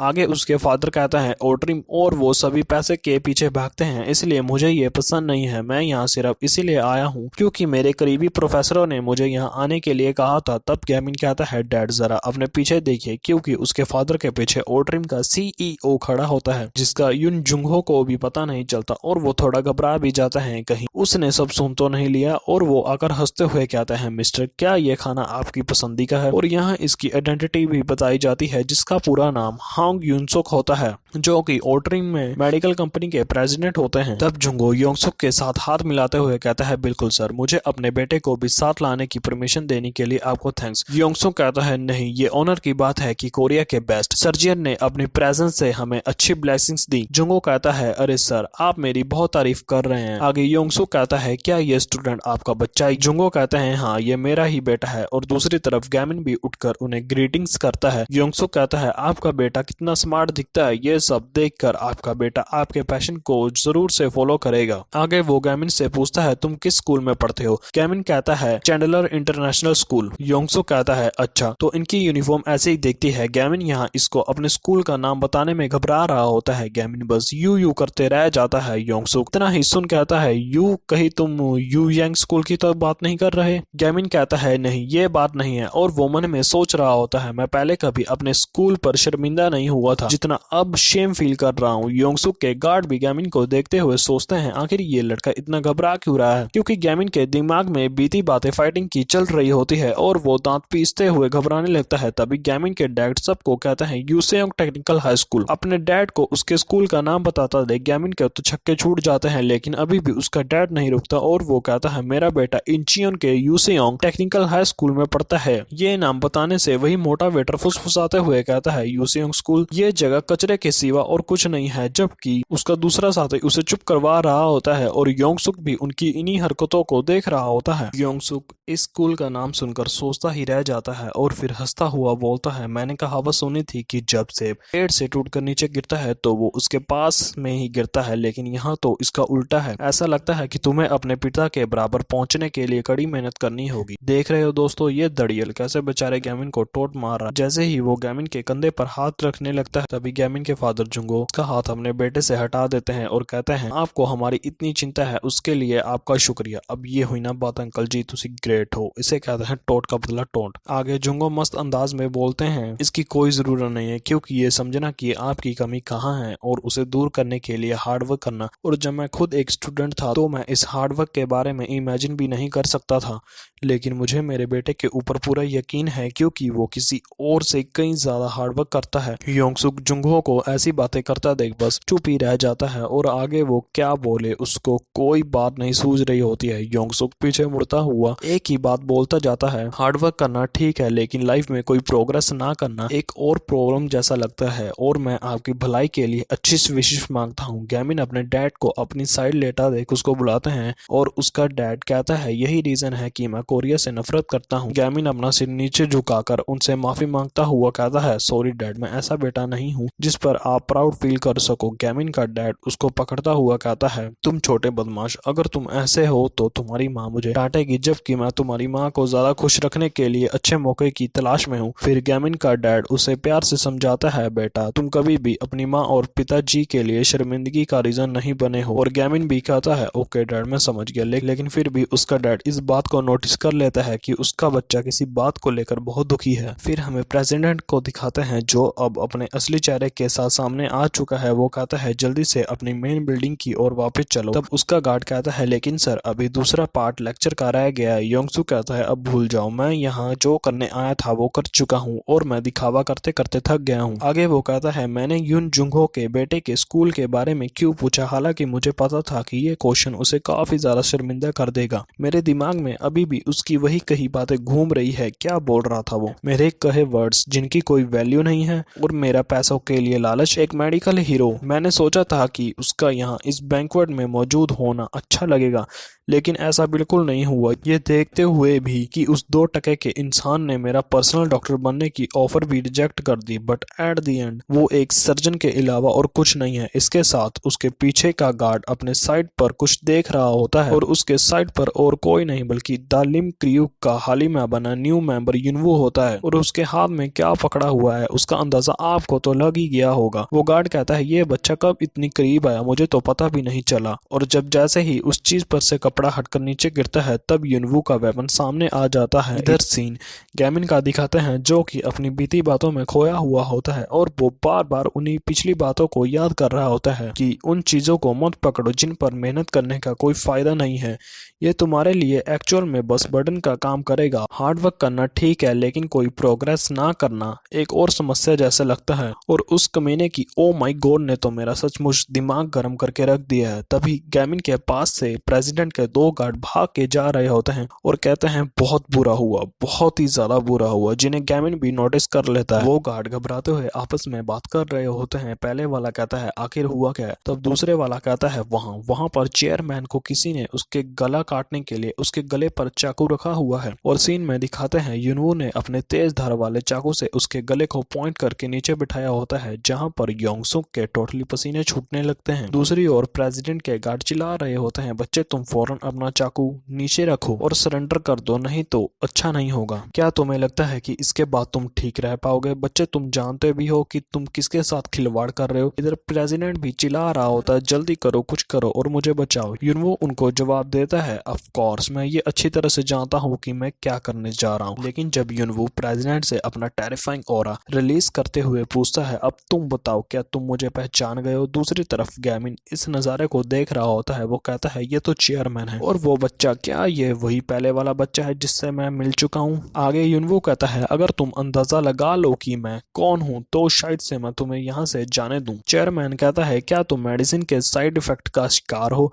युनवू कहता है गलत। प्रेसिडेंट फिर कहता है या फिर ऐसा हो सकता है कि तुम्हारे पिता को नौकरी से निकाल दिया गया हो। युनवू कहता है गलत। चेयरमैन कहता है जरा रुको मुझे सोचने दो। वो कहता है कहीं तुम वही तो नहीं हो जो मैं सोच रहा हूँ। युनवू कहता है ठीक है सोचने का वक्त पूरा हुआ, अब काम को अंजाम दिया जाए। और युनवू ने जिस हाथ में नाइफ को पकड़ा होता है वो उसी हाथ से अपनी ग्रिप और जरा टाइट कर लेता है। गैमिन को इधर सब समझ आ गया होता है कि उसने अपनी हाथ की ग्रिप टाइट कर ली और ये बच्चा चेयरमैन को किसी भी वक्त टपका सकता है। इधर सभी बातें कर रहे होते हैं क्या पुलिस अभी तक यहाँ नहीं आई है? क्या उसकी मदद कोई नहीं करने वाला? वो बंदा मर जाएगा। गैमिन सोचता है क्या मुझे ऐसा करना चाहिए और उसको बचाना चाहिए, लेकिन वो ऐसा पर्सन था जो मुझे और मेरे पिताजी को नीचा दिखा रहा था। युनवू पूरा गुस्से में कहता है चलो कमीने अब टाइम आ गया है कि तुम मुझे मेरा हिसाब पे बैक करोगे। युनवू की ऐसी बातें सुनकर चेयरमैन बेचारे की पतलून गीली हो जाती है और वो वहीं रोना शुरू कर देता है। लेकिन इसी के साथ गैमिन वहां सभी बातों को भुलाकर अपने हाथ में पट्टी लपेटकर युनवू के ऊपर से एंट्री लेता है और गैमिन अपने हाथ में लपेटी पट्टी को युनवू की आंखों पर बांध देता है जिससे उसको कुछ दिखाई नहीं देता। गैमिन अपनी ताकत का इस्तेमाल करते हुए युनवू को चेयरमैन से दूर हटाकर पीछे की ओर फेंक देता है। तभी प्रेसिडेंट के गार्ड उसे गार्ड करने के लिए वहां आ जाते हैं। वो कहते हैं सर आपको चोट लगी है और खून भी निकल रहा है। प्रेसिडेंट कहता है बेवकूफो इसे छोड़ो और जाकर उस बच्चे को पकड़ो। दोनों गार्ड्स युनवू को पकड़ने के लिए आगे बढ़ते हैं लेकिन युनवू भी हार मानने वालों में से कहा था। युनवू भी अपने नाइफ से बड़ी स्पीड से उन दोनों पर स्लैशिश लगाते हुए आगे अपने मकसद की ओर बढ़ता है। लेकिन गैमिन फिर से बीच में आ जाता है। गैमिन युनवू को पैर से गिराने की कोशिश करता है लेकिन युनवू उसको डॉज करता हुआ ऊपर की ओर एक बैक फ्लिप लगाता है। गैमिन इसी मौके पर चौका मार देता है और युनवू को पकड़ के नीचे पटक देता है। गैमिन उसको दोनों बाजुओं से पकड़कर नीचे लटा देता है और कहता है आई एम सॉरी, मैंने आज तुम्हें 2 बार ठोकर मारी और अब तुम यहीं पर टिके रहो, बिल्कुल भी मत हिलना। तभी योंगसुक चेयरमैन के गार्ड भागते हुए आते हुए कहते हैं जल्दी से उस बच्चे को पकड़ो, वो नीचे लिटाया हुआ है। तब गैमिन सीरियस होते हुए युनवू से क्वेश्चन करता है बच्चे आखिर तुम ये सब क्यों कर रहे हो?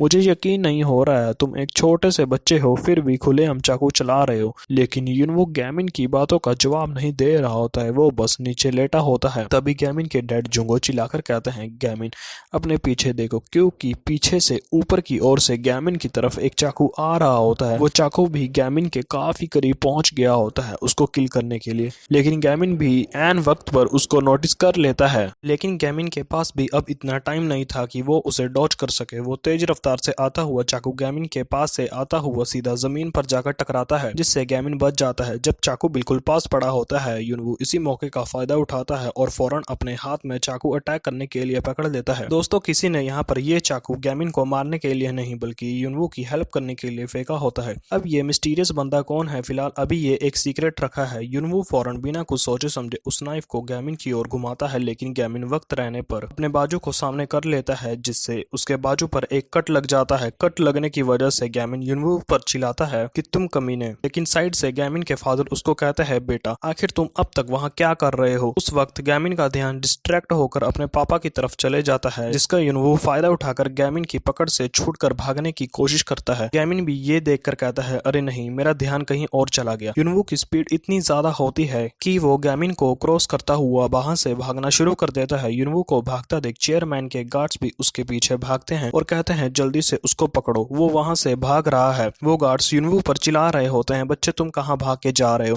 आखिर ये बच्चा इतनी तेज कैसे भाग सकता है। लेकिन गैमिन गुस्सा होते हुए कहता है आखिर वो पर्सन यहाँ से निकलता जा रहा है। लेकिन उसका फादर कहता है छोड़ो अब उसे जाने दो क्योंकि ये सारा खेल खत्म हो गया है। गैमिन के डैड उसका बाजू पकड़ते हुए बोलते हैं इसे भूल जाओ, अब उन्हें इसे संभालने दो, यहाँ आओ और मुझे तुम अपना घाव दिखाओ। गैमिन कहता है आप फिक्र मत करें डैड, सब ठीक है, ये तो बस थोड़ी सी चोट लगी है। अपने बेटे को फाइल लड़ता देख और गैमिन को चोट आने की वजह से वो थोड़ा इमोशनल हो जाते हैं और बोलते हैं मेरे प्यारे बच्चे, मुझे लगता है कि तुम्हारे पिता की उम्र तुम्हारी वजह से 100 दिन कम हो गई है, शैतान कहीं के। अपने फादर की ऐसी बातें सुनकर गैमिन को झटका लगता है और वो माफी मांगना शुरू कर देता है। जुंगहो कहता है फिलहाल तुम मेरे साथ चलो, तुम्हें फर्स्ट एड की जरूरत है। उस जगह पर इतना हंगामा होने की वजह से बाद में वहाँ पुलिस भी आ जाती है और सब कुछ संभालने लगती है। इस सारे माहौल को कोई आदमी अंदर बिल्डिंग से बैठकर फोन में कैप्चर कर रहा होता है और बोलता है मैं तो छुट्टियां मनाने यहाँ आया था, लेकिन यहाँ ये कैसी गड़बड़ी चल रही है। वो फोन में देखकर बोल रहा होता है दिन दिहाड़े हथियार लेकर सड़क पर खुलेआम हंगामा करना, क्या ये मेरे व्यूअर्स को दिखाना बिल्कुल ठीक रहेगा।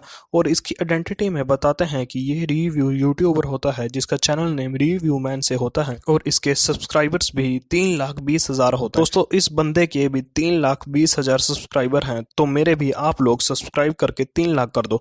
अगर इतने नहीं करने तो कम से कम 3,000 ही कर दो भाइयों। वो लाइव करते हुए सोचता है मैंने अनगिनत बार हर चीज की लाइव की है, लेकिन मैंने कभी नहीं सोचा था कि मैं चाकू से किए हमले की भी लाइव वीडियो चलाऊंगा। फिलहाल मैं खुश हूँ कि कुछ भी बुरा नहीं हुआ है, लेकिन जो लोग अभी अभी शामिल हुए हैं मैं उन्हें करंट सिचुएशन एक्सप्लेन करना चाहता हूँ। इधर अपना दाजुन लिम भी इसी की लाइव देख रहा होता है कि आखिर वहाँ पर क्या चल रहा है और लिम बस चुपचाप लाइव को देख रहा होता है और कुछ एक्शन नहीं लेता। लिम के कुछ ना बोलने से यून डोंग की कहता है मुझे यकीन नहीं हो रहा है कि वहाँ पर ऐसी हरकत करने वाला युनवू हो सकता है, पर वो ऐसा क्यों करेगा। अब क्या होगा लिम, क्या पुलिस उसके पीछे लगी है, फिर तो युनवू जल्दी ही पकड़ा जाएगा। लेकिन लिम अभी भी चुपचाप खड़ा होता है, वो बस इसी बात को सोच रहा होता है कि युनवू ने ऐसा क्यों किया था। वो बस इस बात को सोच रहा होता है कि युनवू ने उसे कहा था कि वो सिर्फ 15 दिनों में मर जाएगा। लिम को गुस्सा आने की वजह से वो अपनी मुट्ठी टाइट कर लेता है। यूनडोंग किम कहता है युनवू को मैं अच्छी तरह से जानता हूँ क्योंकि मैं हमेशा उसके आस पास रहता था, युनवू किसी को चोट पहुंचाने वालों में से नहीं हो सकता। लिम वहाँ से जाते हुए कहता है अब इस बात को छोड़ो और इसे जाने दो, क्या तुम भूल गए हो उस बच्चे ने अपना वादा तोड़ दिया था, अब हमारा उसके साथ कोई भी लेना देना नहीं है और अब मैं यहाँ से जा रहा हूँ, मुझे अकेला छोड़ दो। लिम अभी दिमाग में क्या सोच रहा है इसका कुछ भी आइडिया नहीं है और वो कहाँ जा रहा होता है इतना गुस्से में। आगे हमें इसके बारे में पता चल जाएगा। अगला सीन हॉस्पिटल का दिखाया जाता है जहाँ पर नर्स फर्स्ट एड कर रही होती है और वो बोलती है ये लो हो गया, तुम्हारा घाव गहरा नहीं है इसीलिए ये जल्दी ठीक हो जाएगा, ठीक है बच्चे। फिर वो थोड़ा शर्माते हुए कहती है पता नहीं क्यों मैं डॉक्टर युन जुंगहो के सामने ऐसा कह रही हूँ जबकि ये पहले से ही सब कुछ जानते हैं। जुंगहो बोलता है ऐसी बात नहीं है सिस, क्योंकि मैं डॉक्टर के साथ साथ एक बच्चे का चिंता करने वाला डैड भी हूँ। ये बच्चा इतना लापरवाह है कि मुझे इसकी चिंता हो रही है। और इधर गैमिन दुखी होकर अपने मन में डैड की कई बात बार बार सोची जा रहा होता है, मेरी वजह से डैड की उम्र 100 दिन कम हो गई है। नर्स कहती है ऐसा नहीं है सर, आपके बेटे ने वहाँ सबके सामने एक वेपन वाले असैसिन से उस बंदे की जान बचाई है, ये सचमुच काफी ज्यादा इंप्रेसिव था और आपको पता है आपने अपने बेटे को अच्छे मैनर्स भी दिए हैं। गैमिन का डैड नर्स की ऐसी बातें सुनकर खुशी से हंसने लगता है और बोलता है सच में मुझे खुद पर यकीन नहीं हो रहा। लेकिन उसका डैड अपनी एक आंख खोलकर मन में सोचता है ये बदमाश गैमिन खुद पर बहुत प्राउड फील कर रहा होगा राइट। लेकिन जब उसका डैड उसकी तरफ देखता है तब गैमिन बेचारा मुंह लटकाए बैठा होता है और जुंगो सोचता है वो अभी भी इतना उदास क्यों दिख रहा है। गैमिन का डैड उसका हाल पूछने के लिए उससे बात करने ही लगता है, तभी रूम के अंदर चेयरमैन का गार्ड आ जाता है। वो अंदर आते टाइम उनसे कहता है अच्छा तो आप यहाँ बैठे हैं। उसको अंदर आता देख जुंगो उसको बोलता है तो वो आप ही हैं जो पहले चेयरमैन होंग के बाद तुम दूसरे नंबर पर आते हो। वो आंसर देता है हाँ मैं होंग सीयुक हूँ, चेयरमैन योनसुक का सबसे बड़ा बेटा। तब इसकी आइडेंटिटी बताते हैं कि ये कोई गार्ड नहीं बल्कि उसका बड़ा बेटा होता है जिसका नाम होंग सीयुक होता है और इसकी एज भी 26 होती है। होंग सीयुक कहता है मैं सचमुच आपको यहाँ थैंक्स करने के लिए आया हूँ, लेकिन आप अचानक वहाँ से गायब हो गए थे। जुंगो उससे पूछता है क्या अब आपके डैड ठीक हैं? सीयुक कहता है हाँ, किस्मत से उनकी गर्दन पर मामूली चोट आई है इसीलिए उन्हें मौके पर ही फर्स्ट एड के लिए भेज दिया गया था और वो घर चले गए। सीयुक गैमिन का हाथ पकड़ के नीचे उसके पास बैठ जाता है और बोलता है ये सब आपके बेटे की बदौलत है जिसकी वजह से आज मेरे डैड जिंदा है। वो रोते हुए बोलता है आपका ही नाम युन गैमिन है ना, आपका बहुत बहुत शुक्रिया और आपको थैंक्स क्योंकि मेरे डैड आज जिंदा हैं आपकी बदौलत। सीयुक गैमिन की चोट देखकर बोलता है तुम चिंता मत करो, हम तुम्हारी चोट और दवा का सारा खर्चा उठाएंगे। लेकिन गैमिन कहता है इसकी कोई जरूरत नहीं है क्योंकि चोट ज्यादा गहरी नहीं है। आगे सीयुक कहता है मैं सचमुच नहीं जानता कि मैं आपका कर्ज कैसे पूरा करूं, शायद मैं इसके बदले कोई आपको रिवॉर्ड या कुछ और दे सकता हूं, जो भी आप चाहो। लेकिन गैमिन का डैड इन सब के लिए उसे साफ साफ मना कर देता है। सियुक और जुंगो अभी बात कर ही रहे होते हैं, तभी गैमिन बीच में कुछ बोलने की कोशिश करता है। गैमिन को बोलता देख सियुक कहता है, हाँ प्लीज आप बोलिए जो बोलना चाहते हैं। गैमिन सियुक से पूछता है, उस हादसे के बाद आखिर उस बच्चे का क्या हुआ जिसने वहां अटैक किया था। सियुक कहता है, अच्छा तुम उस असैसिन बच्चे की बात कर रहे हो। फिलहाल तो अभी उसको किसी ने नहीं पकड़ा है, क्योंकि हमारी सिक्योरिटी टीम वहां देर से पहुंची थी, इस वजह से पुलिस उसका पीछा कर रही थी। लेकिन गोल्फ पॉइंट पर आकर वो बच्चा वहां से गायब हो गया था। गैमिन बोलता है, अच्छा मैं समझ गया, लेकिन क्या तुम जानते हो उसने ऐसा क्यों किया? आखिर चेयरमैन होंग योंगसुक पर हमला करने का क्या रीजन हो सकता है? जब गैमिन सियुक से ये क्वेश्चन करता है, तब सियुक अंदर ही अंदर गैमिन के ऊपर बहुत ज्यादा गुस्सा हो रहा होता है, जैसे मानो उसे सब पता हो कि उस बच्चे ने योंगसुक के ऊपर अटैक क्यों किया था। लेकिन सियुक अपने अंदर गुस्से का घुट पीकर बात घुमाते हुए बोलता है, मैं सचमुच इसका रीजन नहीं जानता, लेकिन मुझे लगता है कि वो एक पागल बच्चा है। एक बार हम उसे पकड़ ले तो हमें सब पता चल जाएगा। गैमिन का डैड बोलता है, मुझे लगता है वो जल्द ही पकड़ा जाएगा, क्योंकि कोरिया में क्राइम करने के बाद बचना बहुत ज्यादा मुश्किल है।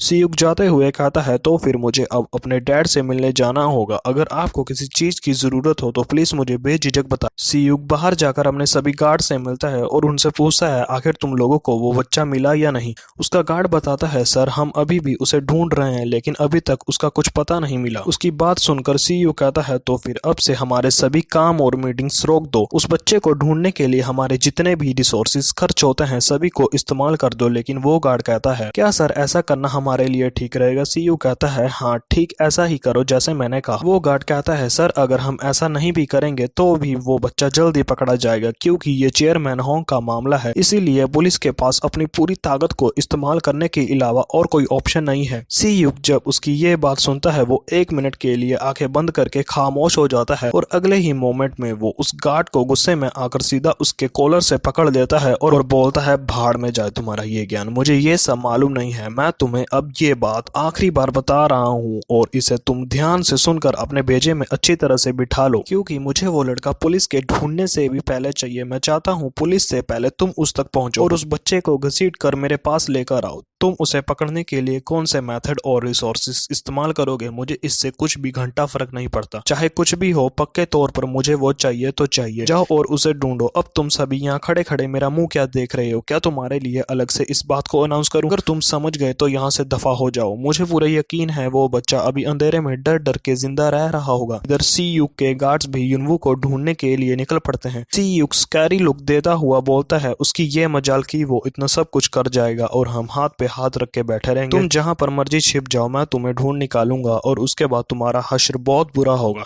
इधर युनवू भी सभी से बचते बचाते छिप रहा होता है ताकि उसे कोई ढूंढ ना ले, नहीं तो ये उसके लिए दिक्कत वाली बात हो जाएगी। जुंगो अपने बेटे से कहता है, गैमिन कुछ अच्छा करने के बाद भी तुम इतने उदास क्यों दिख रहे हो? गैमिन कहता है, क्या सचमुच डैड मेरा चेहरा ऐसा दिख रहा है? लेकिन गैमिन अपने अंदर इस बात को सोच रहा होता है, एटलीस्ट पढ़ाई में नहीं, कम से कम आज जो मैंने किया है उसकी वजह से डैड की इस नर्स ने तारीफ तो की, मुझे ये देखकर काफी अच्छा महसूस हो रहा है। गैमिन फिर से बात को घुमाता हुआ कहता है, वो इसका रीजन ये बताता है, शायद मैंने जो बैंक्वेट में मीट खाया था वो थोड़ा कच्चा रह गया होगा, जिसकी वजह से मेरा मन थोड़ा अजीब तरह का हो रहा है। लेकिन दोस्तों असलियत तो ये होती है, गैमिन अपने डैड से इस अच्छी मोमेंट को बताने से डर रहा होता है। अपने बेटे को जाता देख जुंगो कहता है, पता नहीं क्यों ये इतना अजीब बिहेव क्यों कर रहा है। इधर नर्स पीछे से गैमिन के डैड को एक्सक्यूज मी कहकर बुला रही होती है और कहती है, अगर आप ठीक हो तो क्या आप मुझे अपना ऑटोग्राफ दे सकते हैं? जुंगो बोलता है, अरे हाँ बिल्कुल, आप मुझे बताएं कि मुझे ऑटोग्राफ कहाँ देना है। और गैमिन भी पीछे मुड़ मुड़ के ये सब देख रहा होता है। नर्स कहती है, आप मेरे इस गाउन पर सिग्नेचर कर सकते हैं, ये बिल्कुल ठीक रहेगा इस काम के लिए। और वो उनको एक पेन भी पकड़ा देती है। जब गैमिन फिर से इस सीन को देखता है, वो फिर से शौक में चला जाता है। उसके माइंड में युनवू और उसकी जैकेट पर लिखा नाम फिर से घूमने लगता है और वो सोचता है, आखिर उसकी जैकेट पर लिखा नाम लिम दाजुन किस पर्सन का हो सकता है और इस बच्चे का इसके साथ क्या लेना देना है। अगला सीन किसी पर्सन पर शिफ्ट होता है जो कि टीवी पर न्यूज देख रहा होता है कि आज ओट्रिम के मेंबर के साथ क्या हुआ था। रिपोर्टर बता रहा होता है कि किस तरह से एक बच्चे ने चेयरमैन होंग की गर्दन पर चाकू रख के उसे धमकाया। वहां सिक्योरिटी टीम के साथ साथ लगभग 20 लोग और मौजूद थे, फिर भी किसी ने इस सिचुएशन में दखल नहीं दिया। तभी पास के हाई स्कूल का स्टूडेंट बहादुरी से दौड़कर आया और क्रिमिनल को चेयरमैन होंग से अलग करने में कामयाबी मिली। दोस्तों जो ये बंदा टीवी देख रहा होता है, कमेंट में बताना किस किस को पता चल गया है कि ये बंदा कौन है। मुझे तो पता चल गया है, लेकिन फिर भी मैं इसे एक सीक्रेट ही रखूंगा ताकि वीडियो में थोड़ा सस्पेंस बना रहे। न्यूज सुनने के बाद वो कहता है अच्छा तो ओट्रिम के साथ ये कांड हुआ है, लेकिन ये लड़का वो पर्सन नहीं है जिसकी मुझे तलाश है।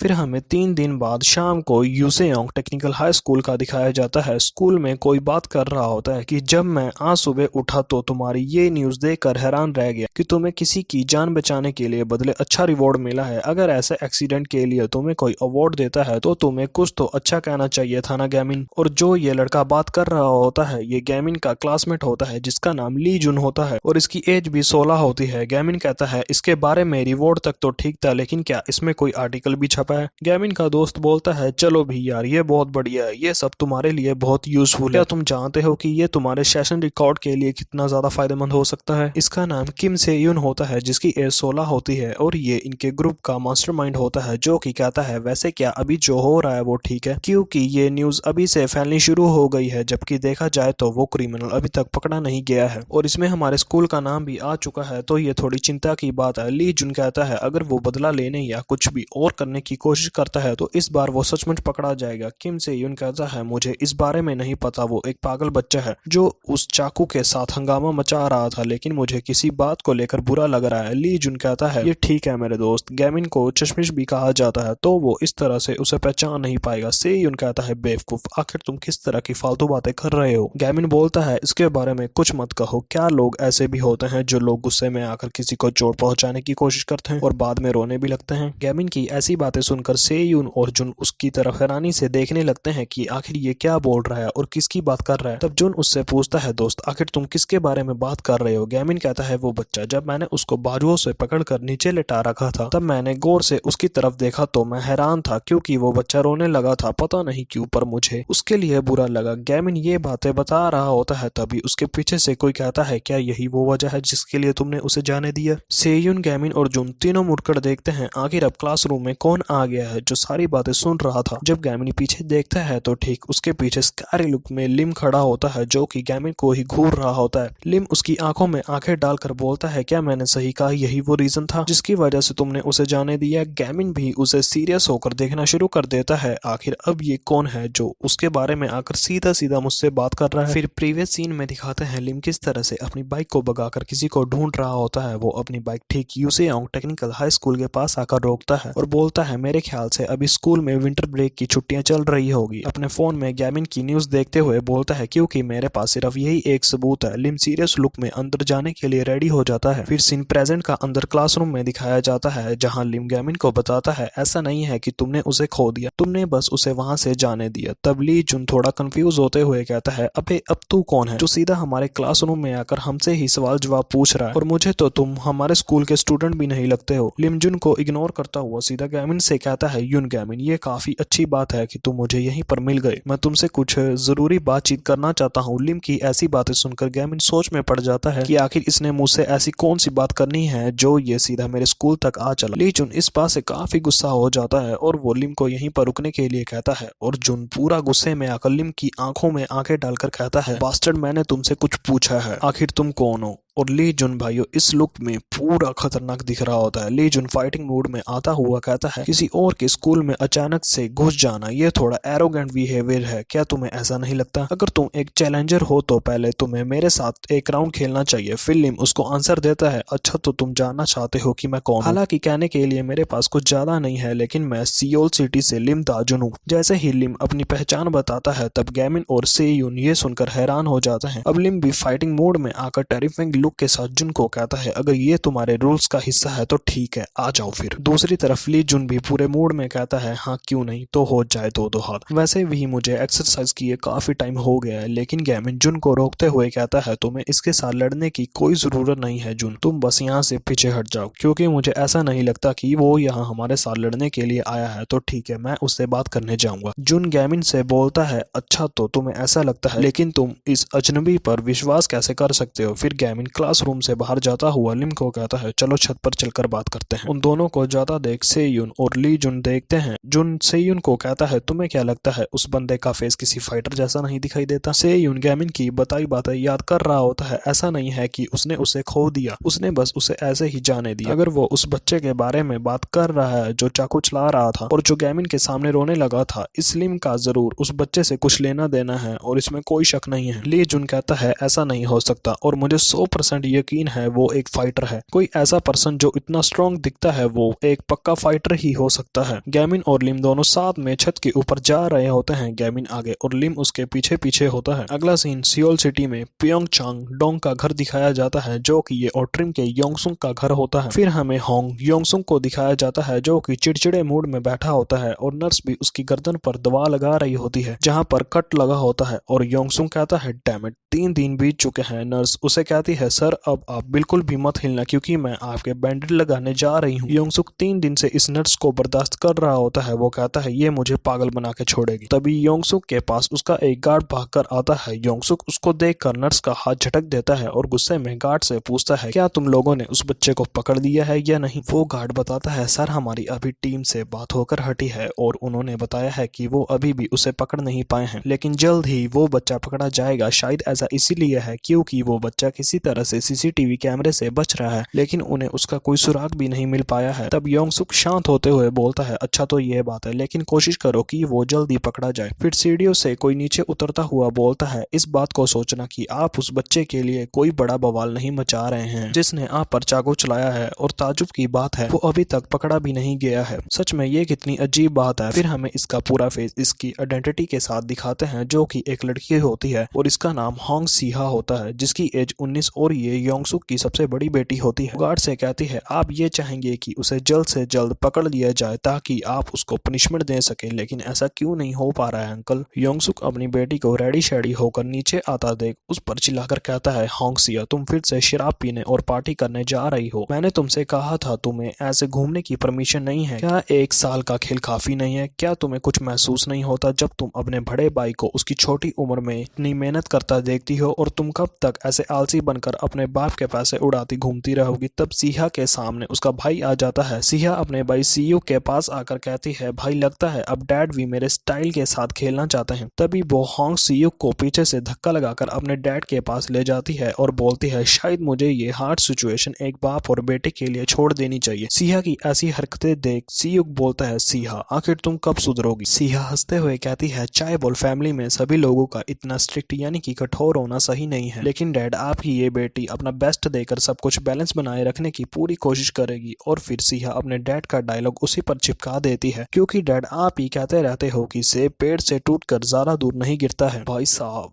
सच में मजा आ गया। दोस्तों यहाँ पर योंगसुक का उसकी खुद की बेटी नहीं पोपट कर दिया। जब सिहा अपने बाप को ये डायलॉग बोलती है तब योंगसुक और ज्यादा गुस्सा हो जाता है और कहता है इसकी इतनी मजाल अब कि ये मुझे सिखाएगी। सिहा वहां से जाने लगती है और उसका बाप उसको पीछे से चिल्लाते हुए बोलता है जहाँ जाना है जाओ पर तुझे अब मुझसे एक पैसा भी नहीं मिलेगा। योंगसुक गुस्से में कहता है सीयुक तुमने उसके बात करने का तरीका देखा, मुझे यकीन नहीं हो रहा है कि मेरा खुद का खून भी मेरे खिलाफ बोल सकता है। फिर सीयुक कहता है वो शायद ऐसा ही बिहेव करे लेकिन वो समझदार है, आपको उसके बारे में ज्यादा चिंता करने की जरूरत नहीं है डैड। सीयुक कहता है बटलर जंग प्लीज जाकर सिहा को छोड़कर आओ और उसका बटलर भी उसे हाँ में जवाब देता है। सीयुक अपने डैड से उसकी चोट के बारे में पूछता है कि आखिर अब ये पहले से कैसी है। उसका बाप कहता है फिक्र मत करो ये ठीक है, लेकिन उस पागल कमीने बच्चे ने सचमुच मुझे मारने की कोशिश नहीं की। ये सोचना कि वो बड़ा होकर एक पागल कमीना बनेगा और वापस बदला लेने भी जरूर आएगा, मुझे यही बात सताई जा रही है। सीयुक कहता है डैड आपको कभी इस बारे में पता भी नहीं चलेगा, इसीलिए आपको कुछ समय के लिए घर पर ही रहना चाहिए। आपको भी इस मौके का फायदा उठाकर थोड़ा आराम करना चाहिए, बाकी समय खुद संभाल लूंगा। योंगसुक बोलता है आखिर तुम क्या करने की प्लानिंग बना रहे हो? अगर पुलिस हमसे पहले उस तक पहुंच गई तो सच्चाई सामने आने में ज्यादा समय नहीं लगेगा। सीयुक अपने डैड की चोट को गौर से देखता है और बोलता है थैंक गॉड, ऐसा लगता है कि इसका आपकी गर्दन पर कोई निशान नहीं पड़ेगा, ये सब आसानी से सोल्व हो जाएगा, इसके बारे में किसी को कानो कान खबर नहीं होगी। ऐसा ऐसा लगेगा कि जैसे कुछ हुआ ही ना हो। अगला सीन फिर से स्कूल का दिखाया जाता है जहां डोर खोलकर एक लड़की अंदर आती है और ये और कोई नहीं बल्कि गैमिन की टीम की फीमेल लीडर होती है जिसका नाम ली जीवू होता है और इसकी एज भी 16 होती है। ली जीवू सेयुन को बोलती है आखिर सभी कहां पर चले गए हैं, कोई दिख नहीं रहा है। सेयुन बोलता है ली जुन टॉयलेट गया है जबकि गैमिन ऊपर छत पर गया है क्योंकि उससे कोई बात करने के लिए आया है। ली जीवू कहती है क्या उससे कोई मिलने आया है, वो भी विंटर ब्रेक के दौरान। आगे वो कहती है पढ़ाई शुरू करने का समय हो गया है, टीचर यहाँ किसी भी वक्त आते होंगे। सेयुन कहता है अगर ऐसी बात है तो मैं गैमिन को जाकर बुला लाता हूँ। सेयुन ऊपर छत पर जाते हुए सोचता है अब जब मैं इसके बारे में सोचता हूँ तो मुझे लगता है कि काफी टाइम हो गया है जब से वो दोनों बात करने के लिए ऊपर गए हैं। उनको इतना टाइम क्यों लग रहा है, आखिर वो किस बारे में बात कर रहे होंगे। जब सेयुन डोर खोलकर झांककर गैमिन को बुलाने लगता है तभी उसकी आंखों के सामने से गैमिन का चश्मा उड़ता हुआ जा रहा होता है क्योंकि जब वो सामने का नजारा देखता है तो गैमिन और लिम दोनों आपस में फाइट करने में लगे होते हैं। इधर लिम गैमिन के चेहरे पर घुसा मारकर उसके मुंह से खून निकाल देता है तो दूसरी ओर गैमिन लिम को घुसा मारकर उसके मुंह से खून निकाल देता है और ये सब देख के तो सेयुन के तोते उड़ गए होते हैं। और आज की इस वीडियो में बस इतना ही। उम्मीद करता हूँ आपको ये न्यू सीरीज बेमिसाल लगी होगी। मैं जानता हूँ कुछ टाइम के लिए मैं चैनल पर इनएक्टिव हो गया था, इसके लिए आप सभी से सॉरी। और आपने इस वीडियो को लास्ट तक देखा इसके लिए आप सभी को दिल से शुक्रिया। आप सभी ने इतना सब्र रखा इसलिए मैं इसका लॉन्ग चैप्टर लेकर आया था ताकि आपको भी ये देखने में मजा आए। और हाँ एक बात और, डीमन गोल लेकी की सीरीज भी मैं लॉन्ग एपिसोड में शुरू करूंगा लेकिन ये मैं तब शुरू करूंगा जब अपनी ये न्यू सीरीज खत्म हो जाएगी क्योंकि इसके कुछ ही चैप्टर्स हैं जिन्हें मैं जल्द से जल्द खत्म करने वाला हूँ। इसके बाद हम डीमन गॉड की सीरीज को लगातार कंटिन्यू करेंगे और इस चैप्टर में आपको सिर्फ लिम की पावर का नमूना देखने को मिला है क्योंकि अगले एपिसोड में लिम की ट्रू पावर शो होने वाली है और इसमें हीसू कॉन्ग और डोक्युम बेक भी फाइट करने वाले हैं। मिलते हैं अगले एपिसोड में, तब तक के लिए शुक्रिया।